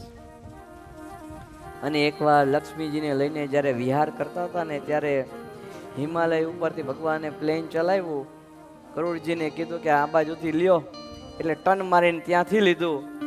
ત્યારે કેટલાય બધા હાડકાઓ બોડી હોય ને, કેટલી બધી બોડીઓ ત્યાં પડી હતી, સુકાયેલા બધાય. ત્યારે લક્ષ્મીજી કે પ્રભુ વોટ ઇઝ ધીસ, આ શું છે? ત્યારે કે આ તને દેખાય આ બધા કોના હાડપિંજર છે? કોના? તો કે આ બધાય ધ્રુવજીના છે. આ બધાય ધ્રુવજીના છે. અનંત જન્મોથી ધ્રુવજી મને મેળવવા માટે આકસ્મિક તપસ્યા કરતા હતા. અને ત્યારે એને છેલ્લું થોડું ઘણું બાકી હતું ત્યારે 5 મહિના એને તપ કર્યું, મારી પ્રાપ્તિ થઈ. એમને મારી પ્રાપ્તિ થતી નથી. ભક્તજનો અનંત જન્મોથી આપણે ભટકતા આવીએ છીએ, થોડું ઘણું પુણ્ય કરતા આવીએ છીએ. કેટલાય પુણ્યો આપણા થયા છે ને, ત્યારે આ રીતે સત્સંગની પ્રાપ્તિ થઈને ભગવાન સર્વોપરી સ્વામિનારાયણની પ્રાપ્તિ આપણને થઈ છે. આપણાથી મોટા બીજા ભાગ્યશાળી કોણ હોય ભક્તો, કોણ હોય? કેટલાય જન્મોને તપસ્યા આપણે કરતા આવતા હશું ને ત્યારે આ સ્વામિનારાયણ ભગવાનની પ્રાપ્તિ થઈ છે. નથી મફતમાં મળતા, એના મોલ ચૂકવવા પડતા. એ મફતમાં નથી મળતા, એ તો મોલ ચૂકવવા પડે છે. પણ આપણે જાણતા નથી કે આપણે કેટલી તપસ્યા કરીને આવ્યા છીએ, કેટલી સેવા આગળ કરીને આવ્યા છીએ. અમે જ્યારે સાધુ થયા ને ભાઈ દીક્ષા લઈને મંદિરની અંદર આવ્યા, સમયો બધો પૂરો થયો એટલે સ્વામીજી ગુરુજીએ પહેલી વખત બેસાડ્યા. સ્વામીજી અદ્ભુત વાત કરી. સદગુરુ ધ્યાની સ્વામીજી અમને કહે છે કે તમને ખબર છે કે આપણે કઈ રીતે ભેગા થયા છીએ? એક સાહેબ મને ખબર નથી, હું ક્યાં જાણું કઈ રીતે ભેગા થયા. મને તો એટલી ખબર કે મેં સાધુ થવાની ઈચ્છા કરીને મેં આપને પ્રાર્થના કરીને તમે હા પાડી, મારા ઉપર કૃપા કરીને મને સાધુ કર્યો. અને ત્યારે સ્વામીજી કે સાંભળો, આપણે તો કેટલાય જન્મોથી ભેગા આવ્યા છીએ. ભગવાન શ્રી રામજી હતા ને ત્યારે પણ આપણે એની જોડે હતા, ભગવાન શ્રી કૃષ્ણ હતા ત્યારે પણ આપણે એની જોડે હતા, અને ભગવાન સ્વામિનારાયણ હતા ને ત્યારે પણ આપણી જોડે હતા એની. પણ ત્યારે આપણે ભગવાનને ઓળખ્યા નહોતા, થોડું ઘણું કાંઈક બાકી રહી ગયું હતું એટલે ભગવાને પાછળને આપણા ભેગા કરી દીધા. આપણે હવે આ જન્મ આપણો છેલ્લો જન્મ છે, હવે કાંઈ બાકી છે નહીં, હવે આ દેહ છોડીને ભગવાનના ધામમાં આપણે જવાનું છે. પણ ભગવાન આ તો બહુ મોટા પુરુષ સદગુરુ ધ્યાની સ્વામી ભૂત ભવિષ્યને વર્તમાનને જાણનારા, જેણે માત્ર ને માત્ર 18 થી 20 વર્ષની ઉંમરમાં ભગવાનનો સાક્ષાત્કાર કરી લીધેલો હોય ને એ એમ કે રામ વખતે હારે હતા ને અહીંયા વખતે હારે હતા, એને તો કાંઈ કરવાનું હતું જ નહીં. પણ તો મને એમ કીધું કે પહેલાંય હતો પછી હતો ને ભગવાન વખતે હતો, પણ ત્યારે ભગવાનને તે ઓળખ્યા નહીં. પોતાનું મિસ લઈ અને એણે મને વાત કરી કે ત્યારે તે ભગવાનને ન ઓળખ્યા, અત્યારે ભગવાનને ઓળખી જા તો તારો છેલ્લો જન્મ થઈ જશે. જો તામ ભક્તો સત્પુરુષો હોય કે આ જગતની સાચી માં હોય ને તો બેનું કામ એક જ છે, ભગવાનને ઓળખાવાનું. બાકી આ લોકની માં હોય તો એ બાપાની જ ઓળખાણ કરાવે. આ જ ધ્રુવજીની માતાએ ભક્તજનો ખરેખર દીકરા ઉપર બહુ કૃપા કરી છે. અને ત્યાર પછી ધ્રુવજી ને ભગવાન કહે છે કે હવે તું તારા ઘેર પાછો જા. તો કે ઘેર જઈને શું કરું? બાપા તો હામું જોવા તૈયાર નથી. ભગવાન કે હવે તું પાછો જઈશ ને તારા બાપા તારા સ્વાગત કરવા માટે આવશે, ફૂલની માળા લઈને આવશે, તું ને તારા બાપની તારી આખી નગરી આવશે. અને વસ્તુ એવું છે કે ભગવાનની જેને પ્રાપ્તિ થાય ને જગતના બધાય લોકો એને નમે. જેને પરમાત્માની પ્રાપ્તિ થાય, ભગવાનના દર્શન થાય, એની સામે આખું જગત ઝૂકી જાય. આપણા મનમાં એક ખોટી એવી ધૂણા બેસી ગઈ છે કે આપણે બહુ મોટી પાર્ટી હોઈએ, પૈસાદાર હોઈએ, રૂપિયાવાળા હોઈએ, લોકોમાં આપણી નામના હોય તો આપણી સામે જગત ઝૂકે, નહીતર કોઈ આપણને માને નહીં, હામું જોઈએ નહીં. પણ ભક્તો એ વાતમાં માલ નથી. રૂપિયો તો આજે છે ને કાલે નથી. લક્ષ્મીજી તો ચંચળ છે, નારાયણને રાખો તો લક્ષ્મીજી રે, નહીતર રે એ નહીં. જો માટે ભક્તજનો ભગવાનની ભક્તિમાં મન લગાડવું, પરમાત્માની ભક્તિમાં મન લગાડવું. ભક્તિ કરતા કરતા જ આપણો દેહ છૂટી જાય ને એવું કરવું, એનાથી આગળ કાંઈ માગવું નહીં. એટલે તો સંતો ગાતા કે ભક્તિ કરતા છૂટે મારા પ્રાણ, પ્રભુજી એવું માગું સદા. ભક્તિ કરતા છૂટે મારા પ્રાણ, પ્રભુજી એવું માગું છું. ભક્તિ કરતા છૂટે મારા પ્રાણ, પ્રભુજી એવું માગું છું. રહે જન્મો જન્મ તારો સાથ, પ્રભુજી એવું માગું છું. રહે જન્મ જન્મ તારો સાથ, પ્રભુજી એવું માગું છું. તારી મૂર્તિ મનોહર જોયા કરું, તારી મૂર્તિ મનોહર જોયા કરું. રાત દિવસ તારું ભજન ગાયા કરું. રાત દિવસ ભજન તારું ગાયા કરું. રહે તારું ધ્યાન પ્રભુજી એવું માંગું છું. ભક્તિ કરતા છૂટે મારા પ્રાણ પ્રભુજી એવું માંગું છું. આ પ્રમાણે અદ્ભુત ધ્રુવજીની કથા કહી છે. ભક્તો, ધ્રુવજી નાનકડા બાળક પણ ભગવાનની ભક્તિ કરવા માટેનો એણે પ્રયત્ન કર્યો. નાનો બાળક જો 5 મહિનામાં ભગવું તપ કરીને ભગવાનને મેળવી લે તો આપણને તો કેટલાયને આમાંથી માથે દોડા આવી ગયા છે. અને હવે જો ભગવાન ન મળે તો આપણી ભક્તિમાં ખોટ કહેવાય, આપણી ભક્તિમાં ખામી કહેવાય. ક્યાંક ને ક્યાંક ખોટ, ક્યાંક ને ક્યાંક ખામી, ક્યાંક ને ક્યાંક કસર આપણી ભક્તિની અંદર, ભજનની અંદર, ધ્યાનની અંદર, નિયમ પાડવાની અંદર, આજ્ઞા પાડવાની અંદર રહી છે. એટલે હજી પરમાત્માની જેવી જોઈએ એવી પ્રાપ્તિ આપણને થઈ નથી. એટલે જેટલી આપણી કસર હોય ને એટલી ટાળવાનો પ્રયત્ન કરો. થોડોક આત્મવિચાર કરો કે સત્સંગની અંદર હું આવ્યો, આટલા વખતથી સત્સંગ થયો છે, આ ભગવાન મળ્યા, સંતો મને મળ્યા છે, તો કસર મારી ક્યાં રહી ગઈ છે? કઈ આજ્ઞા મારાથી લોપાય છે, કઈ આજ્ઞા નથી પડાતી, ક્યાં મારાથી ભજન નથી થતું, કયું વ્રત નથી થતું, ક્યાંય ભગવાન રાજી થયું, કયું કર્મ મારાથી નથી થતું, કઈ વાત મારાથી સાધુની નથી મનાતી, જેથી કરીને હજી મને પ્રભુના દર્શન નથી થતા. ને આવો જ્યારે ભક્તજનો આત્મવિચાર રાખશો ને ત્યારે અધ્યાત્મ માર્ગની અંદર આગળ વધશો અને ત્યારે ધ્રુવજીને જેમ ભગવત પ્રાપ્તિ થઈને તેમ આપણને પણ પ્રાપ્તિ ભગવાનની થશે. જો આ ધ્રુવજી 36,000 વર્ષ લગી એણે રાજ્ય કર્યું અને ત્યારબાદ વિચાર કરે છે કે મારા દીકરા ઉત્કલને રાજ્ય સોંપી દઉં. એટલે ઉત્કલને રાજ્ય સોંપી બદ્રિક આશ્રમમાં પ્રયાણ કર્યું છે, ધ્યાન કરવા લાગ્યા છે. અને તે વખતે બદ્રિક આશ્રમમાં અંદર રહેલા ગંગાજી અવાજ કરવા લાગ્યા છે. તે ધ્રુવજી કહે છે, કેમ આટલો બધો અવાજ કરે છે? ગંગાજીને ધ્રુવજી એમ કીધું, કેમ આટલો બધો અવાજ કરે છે? એટલે ગંગાજી તરત શાંત પડી ગયા. ને આજે પણ બદ્રિક આશ્રમમાં ધ્રુવ સ્થલીની અંદર ગંગાજીનો પ્રવાહ શાંત છે, નીરવ એકદમ.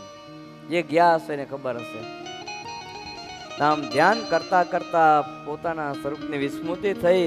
વિમાન આવ્યું છે, નંદ સુનંદો પાર્ષદોને જોઈને નમ્યો છે. ભગવાન પાર્ષદો કહે છે, મેં લેવા આવ્યા.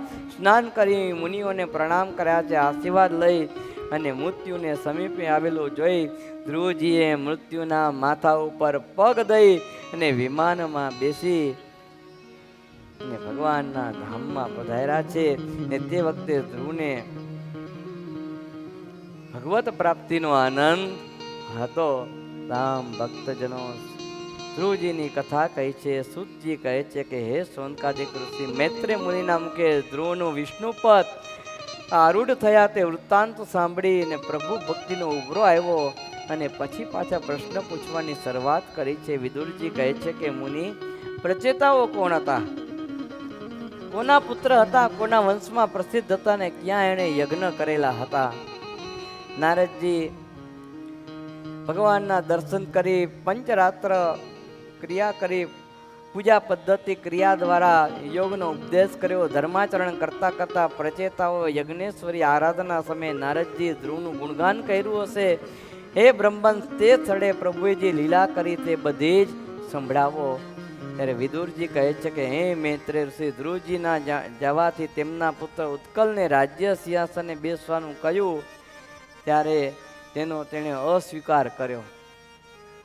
ધ્રુવજીના દીકરાએ રાજ્ય સિંહાસનનો અસ્વીકાર કર્યો, કારણે શાંત ચિત્તવાળો, આસક્તિ રહિત, સમદર્શી અને શુદ્ધ ને સત્ય સ્વરૂપ હતો. એટલે મેં આગળ કહ્યું, જેવા બાપ એવા બેટા થાય ને વડ એવા ટેટા, રાજા એવી પ્રજા, જેવા ધ્રુવજી એવા જેના દીકરા થયા. જો એટલે સમજી ગયા. ટૂંકમાં સંસ્કાર સારા આપજો તો ધ્રુવ અને પ્રહલાદજી જેવા બાળક થશે, નહીતર રાવણ અને કુંભકર્ણ જેવા બાળક પણ થશે.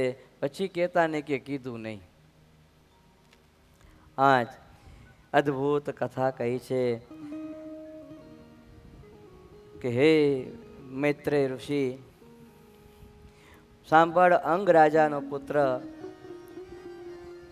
વેન હતો, બાળપણમાં જ અધર્મીનો સંગ કરતો, રમતમાં બહાને બાળકને લઈ જઈને મારી નાખતો, અને ઘણો સમજાવ્યો તે પણ એ સમજ્યો નહીં. જો આ અંગ રાજા તેને વેન પુત્ર અતિશય દૃષ્ટ હતો. ઘણીવાર એવું પણ બને કે પિતા કરતા પુત્રનો વિરોધી સ્વભાવ હોય, એવું પણ ઘણી વખત બનતું હોય છે. ત્યારે મનોમન પિતા વિચારવા લાગે કે જે ગ્રસ્તને પુત્ર નથી તેણે ચોક્કસ ભગવાનનું આરાધન કરી લેવું જોઈએ. પુત્ર માટે તલપાપડ થવું જોઈએ નહીં. પુત્રના કુકર્મોથી અતિશય દુઃખ થાય છે. જો આ રીતે દુઃખી થયા છે. મધ્યરાત્રિએ પત્ની ઊંઘમાં હતા ત્યારે ઊભા થઈને રાજ્યનો ત્યાગ કરી અંગરાજાએ પલાયન કર્યું છે, અને સંબંધીઓએ ખોડ્યા પણ અંગરાજાનો પતો લાગ્યો નહીં. મૈત્રેય ઋષિ કહે છે કે વિદુર, અંગરાજાના જવાથી ભૃગુ આદિ મુનિઓએ મંત્રીઓની સંમતિ નહીં હોવા છતાં પણ માતાની સંમતિ લઈને વેનને ગાદીએ બેસાડ્યો છે, અને મંદોમત થયો, અપમાન કરવા લાગ્યો, યજ્ઞ બંધ કર્યા અને પ્રજાને દુઃખી કરવા લાગ્યો છે. વેન કહે છે કે તમે બધાએ ધર્માભિમાની છો, આજીવિકા તો હું આપું છું, મને છોડીને તમે તમારા ભગવાનને ભજો છો, રાજા રૂપી ઈશ્વરનો તિરસ્કાર કરો છો, તમારું કલ્યાણ કાર્ય થવાનું નથી. એમ કહીને વેન ભગવાનનો વિરોધ કરવા લાગ્યો છે. ને તેવા સમયે ઋષિઓએ પછી એને શ્રાપ આપ્યો, અને ઋષિએ વેનને શ્રાપ આપ્યો છે. એટલે અંગરાજાનો વંશ હતો એ નાશ થયો, વેનનો નાશ થયો. વેનના શબને સાથળનું મંથન કર્યું, તેમાંથી નાના નાના હાથ પગવાળો પુરુષ થયો, તેનું નામ નિષાદ થયું. જન્મ લેતા જ રાજા વેનના પાપો પોતાના માથે લીધા, અને તેથી તેના વંશજો નિષાદો પણ હિંસા, લૂંટફાટ વગેરે પાપ કર્મમાં રત રહેવાને કારણે ગામત્રા અને નગરમાં ન રહેતા જંગલો અને પર્વતોની અંદર રહેવા લાગ્યા છે. મૈત્રેય મુનિ કહે છે વિદુરજી, ત્યારબાદ બ્રાહ્મણોએ રાજા વેનની ભુજાનું મંથન કર્યું છે. વેનની ભુજાનું મંથન કર્યું તો સ્ત્રી પુરુષનું જોડકું ઉત્પન્ન થયું, અને તે ઋષિઓએ જોઈ તેનું પ્રભુ અંશ જાણી અને કહ્યું કે પુરુષ વિષ્ણુના અંશરૂપ છે અને પૃથુ નામે પ્રસિદ્ધ થશે, અને આ સ્ત્રી તે લક્ષ્મી છે, તેનું નામ અચી પડશે, અને તે લક્ષ્મીજીનો અવતાર છે. પૃથ્વીની સ્તુતિ કરવા લાગ્યા છે. બ્રાહ્મણો ગંધર્વો ગાન કરવા લાગ્યા, સિદ્ધો પુષ્પ વૃષ્ટિ કરવા લાગ્યા છે, અપ્સરાઓ નાચ કરવા લાગી છે, આકાશમાં વાજિંત્રો વાગવા લાગ્યા છે. સમસ્ત દેવતાઓ ઋષિઓ આ પૃથ્વી ભગવાનના પ્રગટ થવાથી આનંદ થયો છે. જેના હાથમાં બીજી રેખાઓ વિનાનું કપાયેલા છે એવું સરસ મજાનો ઉત્તમ ચક્રનું ચિહ્ન હોય તે ભગવાનનો અંશ જાણવો હતા. પૃથ્વી ભગવાને ભગવાનનો અંશ હતા. પૃથ્વીનો રાજ્યાભિષેક કર્યો છે. નદીઓ, સમુદ્ર, પર્વત, ગાયો, પશુઓ, સ્વર્ગાદિક તેમને માટે બધાય મૂર્તિમાન થઈને પૃથ્વી ભગવાન માટે ભેટમાં લાવ્યા છે. જો ભક્તજનો, આ પૃથ્વી ભગવાન ઉત્તમ રાજર્થી થયા અને પ્રજાપાલક થયા છે. પૃથ્વી ભગવાને પણ ભગવાનની બહુ ભક્તિ કરી છે. પોતે પરમાત્માના અંશરૂપ હતા, પણ ભગવાનની ભક્તિ કરી, અને પૃથ્વી ભગવાને ભગવાન પાસે માગ્યું સહસ્ત્ર કાન મારા થાય. જો 1000 કાનની માગણી કરી, જેથી કરીને ભગવાનની કથા વાર્તા સંભળાય. 1000 કાન વળી કેવા હશે? આ બાજુ લાઈન લાગી ગઈ છે ને બે બાજુ કાનોની. હજારો લોકોને ભગવત કથા સાંભળવાનો જેવો આનંદ આવે ને એવો આનંદ પ્રાપ્ત થાય. એટલે આ બધી ભગવત કથાઓ છે તે આપણને શીખડાવે છે કે ભગવાનની કથા વાર્તા એ કરીને જેવો આનંદ પ્રાપ્ત થાય ને છે ને એવો આનંદ ક્યાંય છે એ નહીં. પૃથ્વી ભગવાને ઔષધિઓનું દોહન કર્યું છે, અને ઔષધિઓને પાછી પૃથ્વી ઉપર એની સ્થાપના કરી છે. જો અને ત્યારબાદ મૈત્રેય ઋષિ કહે છે કે હે વિદુરજી, પૃથ્વી મહારાજ ગંગા અને યમુનાના પ્રદેશમાં નિવાસ કરીને રહેતા હતા, અને પ્રારબ્ધવશ થતા ભોગોને ભોગવતા હતા, અને સમય જતાં મોટા યજ્ઞનો સમારંભ કર્યો, તેમાં દેવો મહર્ષિઓ અને સર્વેને શિક્ષણ આપ્યું. અને આ રીતે ઉત્તમ બ્રાહ્મણો આવેલા, એ બ્રાહ્મણોની પણ પૃથુ મહારાજે પૂજા કરી છે. જો ભગવાન સ્વામિનારાયણ પણ બ્રાહ્મણોના બહુ વખાણ કર્યા, કારણ કે બ્રાહ્મણો પરમાત્માને અતિશય પ્રિય હતા, ભગવાનને અતિશય વાલા હતા. જેતલપુરની અંદર યજ્ઞ કર્યો ત્યારે પણ ભગવાને બ્રાહ્મણોનો મહિમા ખૂબ ગાયો ને એવું બોલ્યા, જે બ્રાહ્મણો છે મુખ એ જ મારું, એનાથી બીજું અધિકો ન ધારું. વિપ્રો તથા જે જનસંત બેય, છે ધર્મના રક્ષક એ જ બેય. અધર્મનો તે નાશ જે છે, વેઓ વિશ્વના ધર્મ રૂડો રહે છે. ન હોત જો બ્રાહ્મણ કેરી જાત, ઓ વેદનો અસ્તવસ્ય થાત. બ્રાહ્મણ ભગવાનને બહુ વાલા હતા. જો બ્રાહ્મણની જાત આ પૃથ્વી ઉપર ન હોત ને તો વેદનો અસ્ત થઈ જાત. આપણી સંસ્કૃતિને ભક્ત જો આજ લગી કોઈ સાચવી રાખ્યું હોય ને, મૂળ સંસ્કૃતિને તે બ્રાહ્મણોએ સાચવીને રાખી છે. યજ્ઞ આગાદી કર્મકાંડ વડે અને શાસ્ત્ર અને કથા વાર્તા વડે મૂળ સંસ્કૃતિ ભારત દેશ ઉપર સચવાઈ રહી છે, તો એનો યશ બ્રાહ્મણોને જાય છે. અને ભક્તજનો સંતો પણ પરમાત્માની કૃપાથી આ સત્શાસ્ત્રોની કથા વાર્તા કરે છે.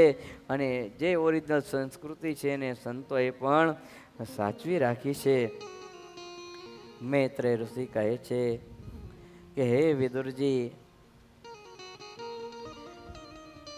આ પ્રમાણે પૃથુ મહારાજાએ બહુ મોટું કાર્ય કર્યું છે.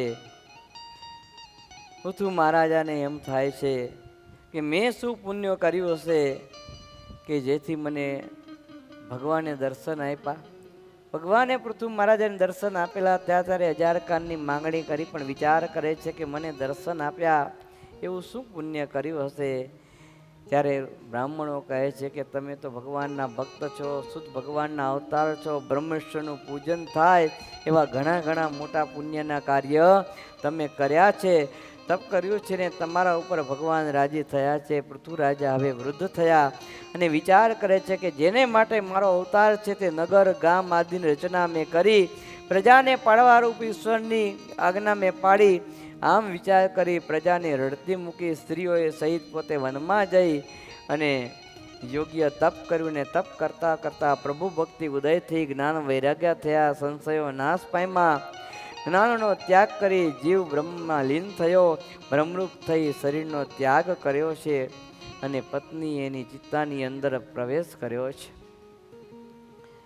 મૈત્રેય મુનિ કહે છે મહારાજા પૃથુ પછી તેમના યશસ્વી પુત્ર વિજિતાશ્વ રાજા થયો છે અને નાના ભાઈ ઉપર એને અતિશય સ્નેહ, એટલે ચારે ભાઈઓને લઈ એક એક દિશાનો એણે અધિકાર ભક્તો આપ્યો છે. ત્યારબાદ અદ્ભુત કથા ભક્તજનો પુરંજની કથા આવે છે. મૈત્રેય મુનિ કહે છે કે હે વિદુરજી, પ્રચેતાઓની કથા કહેતા કહેતા પ્રચેતાના પિતા પ્રાચીન બરહસી રાજા એની કથા હું તને સંભળાવું છું. પ્રાચીન બરહિસ રાજા યજ્ઞમાં બહુ આસક્ત હતા. તેને નારદે કહેલું કે હે રાજને, આ યજ્ઞ કરવાથી તારો મોક્ષ થશે નહીં. તે યજ્ઞમાં પશુઓ માર્યા છે. ભો ભો હો પ્રજાપતે રાજન પશુન પશ્યત્વયા ધરે. યજ્ઞમાં ભક્તજનો જે પશુ હિંસા કરે છે ને એ અહિંસક યજ્ઞ કહેવામાં આવે છે. સ્વામિનારાયણ ભગવાને શિક્ષાપત્રીની અંદર ના પાડી છે કે અમારા આશ્રિતોએ ક્યારે પણ યજ્ઞની અંદર હિંસા કરવી ની. બકરા, મુગલા, સસલા આદિ ક્યારે કોઈ પણ જીવ માત્રની હિંસા, યજ્ઞ તો ઠીક પણ ક્યારે પણ ન કરવી. એટલે તો જ્યારે શિક્ષાપત્રી ગ્રંથની અંદર આજ્ઞાની શરૂઆત કરી ત્યારે સહજાનંદ સ્વામી પહેલા જ 11મા શ્લોકમાં લખ્યું, કશ્યાપી પ્રાણીનો હિંસા નેવ કાર્યાત્ર મામ કહી. અમારા આશ્રિતોએ ક્યારે પણ હિંસા કરવી નહીં. જો આજ્ઞા જ અહિંસાથી ચાલુ થઈ છે. ન કરવું ત્યાંથી આજ્ઞાઓ ચાલુ કરી. કરવું એ પછી કીધું, પણ જે ન કરવું એ ભગવાને પહેલા કીધું. કારણ ભગવાન જાણતા હતા કે આ લોકના મનુષ્ય કેવા છે, આપણે ના પાડીએ કે આ ન કરશો તો એ પહેલા કરે. એની આની અંદર બોલ મારેલા હોય કે અહીં કોઈએ થૂકવું નહીં, અહીં કોઈ ગંદકી કરવી નહીં, કચરો નાખવો હોય તો ત્યાં જ જઈને લોકો પાનની પિચકારી મારે, ત્યાં જ જઈને કચરો ઘા કરે. પણ આ યોગ્ય કહેવાય નહીં. જો જ્યાં એવી સૂચનાઓ લખી હોય કે અહીં થૂકવું નહીં, અહીંયા કચરો નાખવો નહીં, અહીંયા ગંદકી કરવી નહીં, તો ત્યાં ક્યારેય ગંદકી ન કરવી, ત્યાં થૂકવું પણ નહીં. આ બધો વિવેક છે. થૂકવું કઈ જગ્યાએ એ પણ શિક્ષાપત્રીમાં ભગવાને બતાવ્યું છે. થૂકવા સુધીનો વિવેક શિક્ષાપત્રીમાં મહારાજે બતાવ્યો. એવું તો ગુણાતીતાનંદ સ્વામી પોતાની વાતોમાં બોલ્યા છે. ભગવાને શું નથી કીધું આપણને? બધી જ વસ્તુ જીવન જીવવાની રીતિ આપણને શીખડાવી છે. એટલે ભગવાન સ્વામિનારાયણ જે આપણી ઉપર કૃપા કરી છે ને એવી કૃપા કોઈએ કરી એ નથી. જો તો પ્રાચીન બરહસી રાજા યજ્ઞની અંદર આ રીતે પશુઓને મારતા, બહુ પાપ કર્મ કરતા. એટલે ભગવાન એને સમજાવે છે કે આ બધું છોડી દે. નારદજી આવે છે, કહે છે કે આ બધું છોડ, આ તું પાપ કર્મ છે, દુઃખી થઈશ, હેરાન થઈશ ને તારે પાપનું ફળ ભોગવવું પડશે. તો એ માન્યો નહીં. ત્યારે આકાશની અંદર કેટલા બધા પશુઓ કિકિયારીઓ કરતા દેખાણા.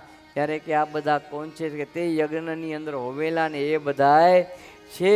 અને એ તને, તું ઉપર જઈશ ને એટલે બધાએ તને મારી નાખશે, કાપવા માટે તૈયાર છે. કારણ કે આપણે જેને મારીએ ને એ આપવા માટે મારવા તૈયાર હોય છે. જો એટલે તો આ લોકોની અંદર ઘણી જગ્યાએ એવું દેખાતું હોય છે કે કોઈએ કોઈનું ખૂન કરી નાખ્યું હોય ને, કોઈએ કોઈનું ખૂન કરી નાખ્યું હોય તો એ પેલો મરીને ભૂત થાય, પ્રેત યોની પામે. કારણ કે કમોતે મર્યો અને એ પ્રેત યોની પામે ને એટલે એ કોને મારે?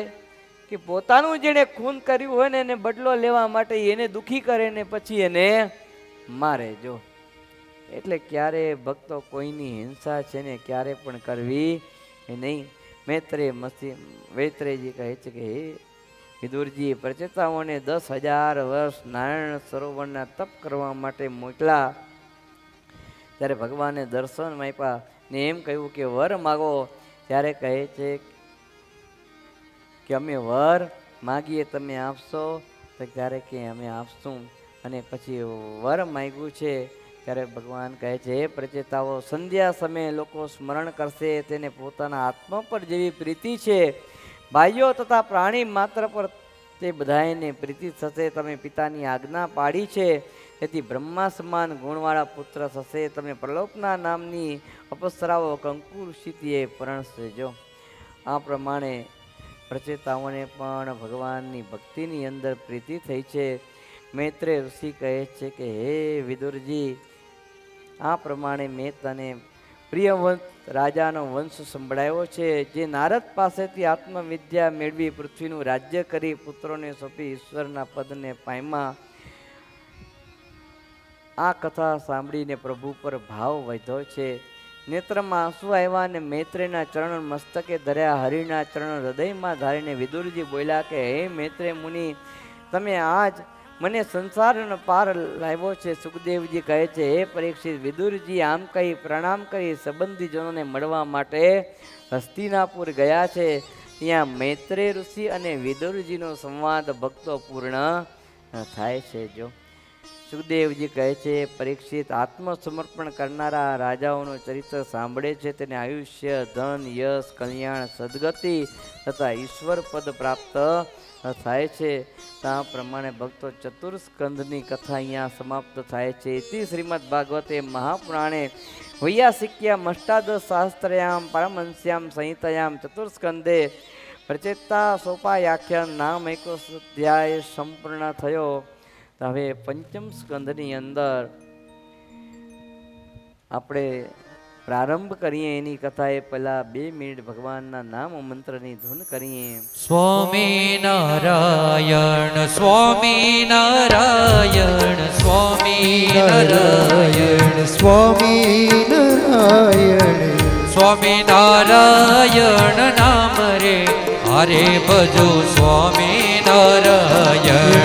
સ્વામી નારાયણ નામ રે હરે ભજો સ્વામી નારાયણ સ્વામી નારાયણ નામ રે હરે ભજો સ્વામી નારાયણ સ્વામી નારાયણ નામ રે હરે ભજો સ્વામી નારાયણ સ્વામી નારાયણ સ્વામી નારાયણ સ્વામી નારાયણ સ્વામી નારાયણ સ્વામી નારાયણ સ્વામી નારાયણ સ્વામી નારાયણ સ્વામી નારાયણ સ્વામી નારાયણ નામ રે હરે ભજો સ્વામી નારાયણ સ્વામી નારાયણ નામ રે હરે ભજો સ્વામી નારાયણ રાજો વાચ પ્રિયવતો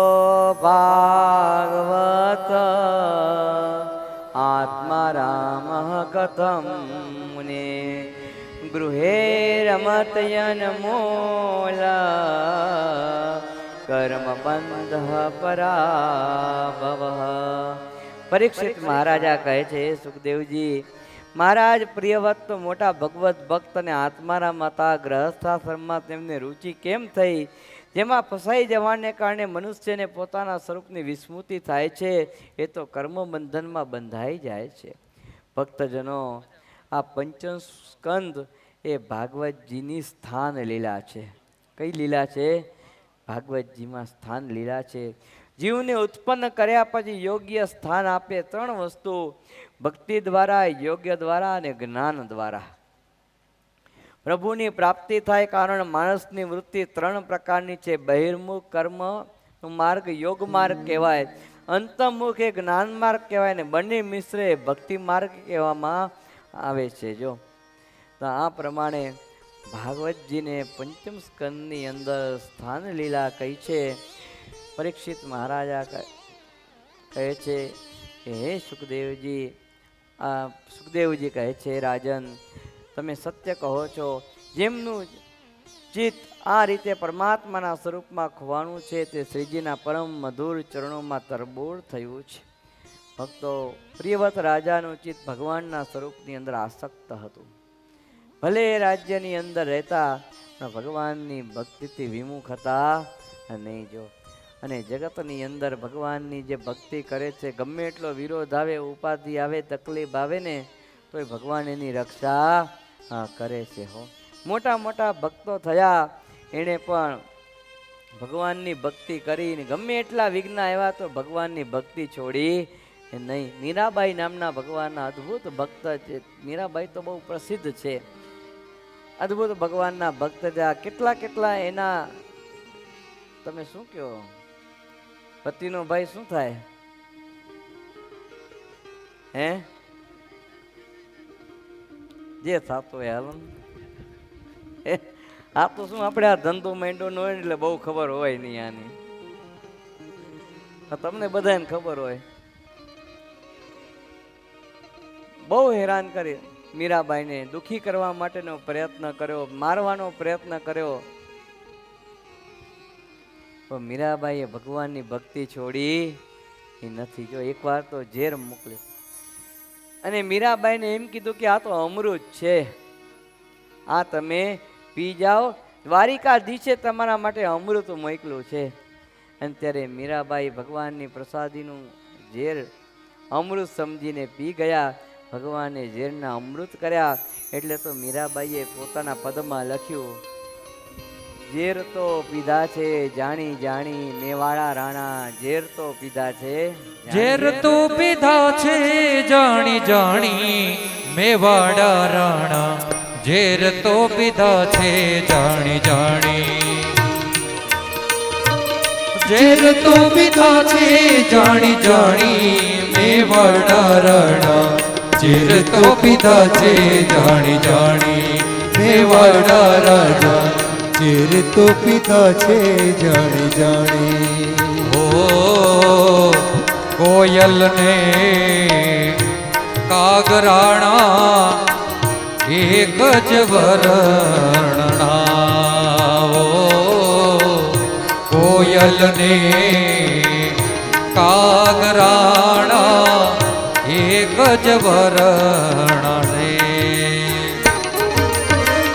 કડવી લાગે છે કાગવાણી હો કડવી લાગે છે કાગવાણી મેવાડા રાણા ઝેર તો પીધા છે જાણી જાણી મેવાડા રાણા ઝેર તો પીધા છે જાણી જાણી ઝેરના કટોરા જ્યારે રાણાજીએ મોકલ્યા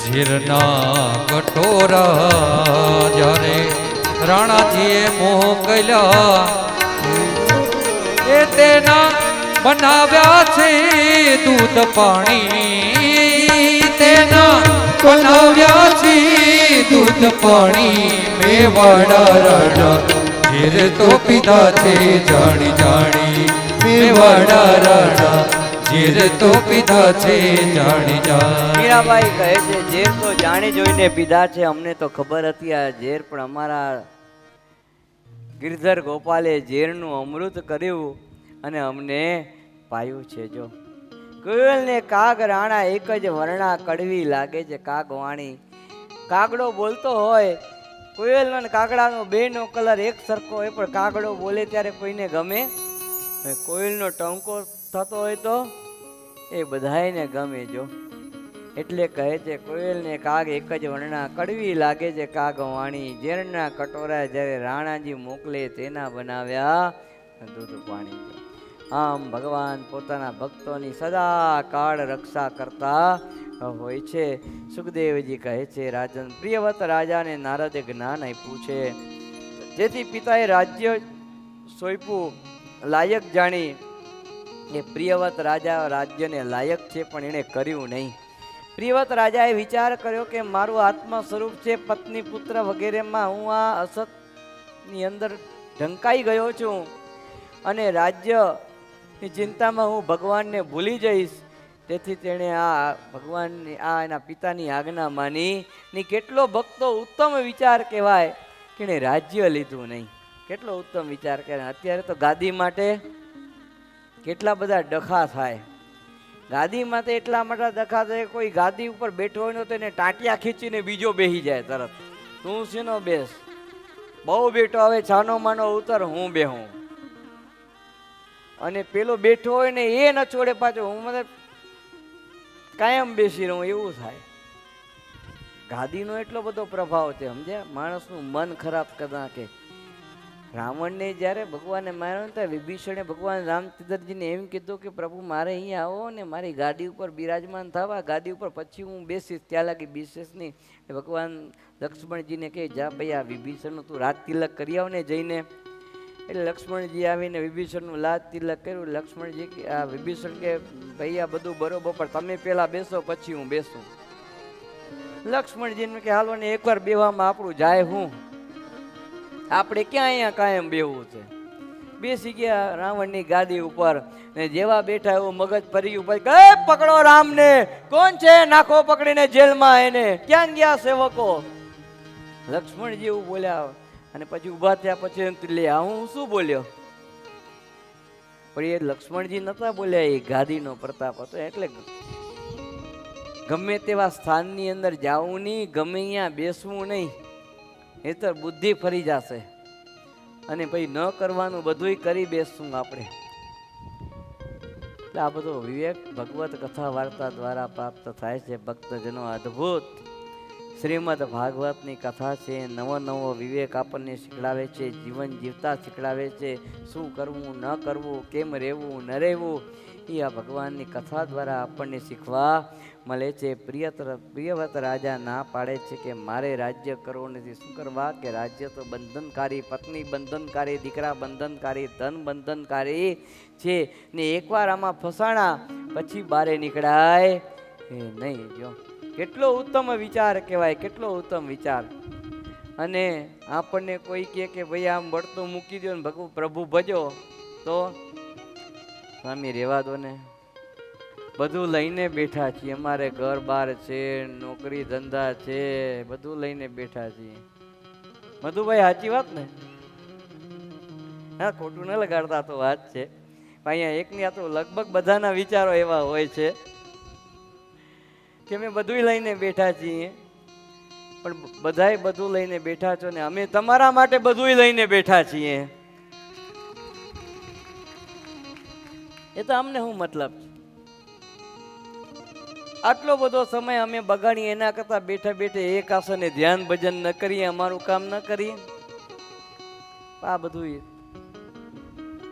તમારા માટે, થોડો સ્વાર્થ તમારો કે અમારા માટે. કારણ કે અમારા ગુરુવર્ય સદગુરુ ધ્યાની સ્વામીજી એવું કહેતા કે કથા ભગવાનને સંભાળીને કરવી. એ કથા ભલે આપણે કરીએ, હરિભક્તોને એમાં કલ્યાણ થાય, પોતાના જીવનમાં ઉતારે તો પણ કથા આપણે આપણા હૃદયમાં ઉતારીએ ને તો આપણું કલ્યાણ થાય, આપણું જીવન સુધરે.